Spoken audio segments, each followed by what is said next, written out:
Hello guys, good morning সবাইকে। কেমন আছেন? তো আশা করি ভালো আছেন সবাই। তো আজকে আমি সকাল সকাল উঠে পড়েছি, কারণ 5টায় উঠেছি। 5টার আগে 4:40-এ উঠেছি, কারণ আজকে কচুরি পনির চপ অর্ডার আছে।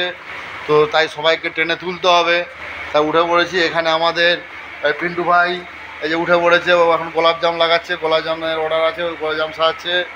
এখানে মোটামুটি আলুর দম হচ্ছে, এক কড়া পুরো টোটালি আলুর দম। এই যে আলুর দম হচ্ছে এখানে, এক কড়া আলুর দম হচ্ছে এখানে, ঠিক আছে। এটা আমাদের স্বপনদা আলুর দম চাপিয়ে দিয়েছে, ওর কাজ নেই কম্ম নেই, ওকে ট্রেনে তুলতে হলো। ট্রেনে তুলে ও এখন এই নিয়ে আবার বসে গেছে, এখন কচুরি করতে বসে গেছে। এই দেখুন, এখন কচুরি বেলবে। এই যে ভদ্রলোক, একটু হাই করে দাও।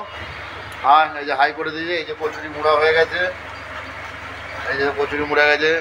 500 পিস কচুরির অর্ডার ছিল। পনির চপের অর্ডার আছে, পনিরটা পেস্টিং করে রেখেছি। তো এখন সবাই মোটামুটি ব্যস্ত, এখন বাজে সবাই 6টা 5। তো প্রায় 1 ঘন্টা 25 মিনিটের মতন আমাদের কাজ হয়েই গেছে। এখন চা কপালে আসেনি, একটু যে চা খাবো সেই চাটাই এখনও পর্যন্ত কপালে আসেনি। যাই হোক, নসিব আপনা আপনা। তো যাই হোক, আজকে এইটুকুনি ছোট্ট ব্লগ করলাম। নেক্সট কোনো আবার পরের ভিডিওতে আবার দেখা হবে।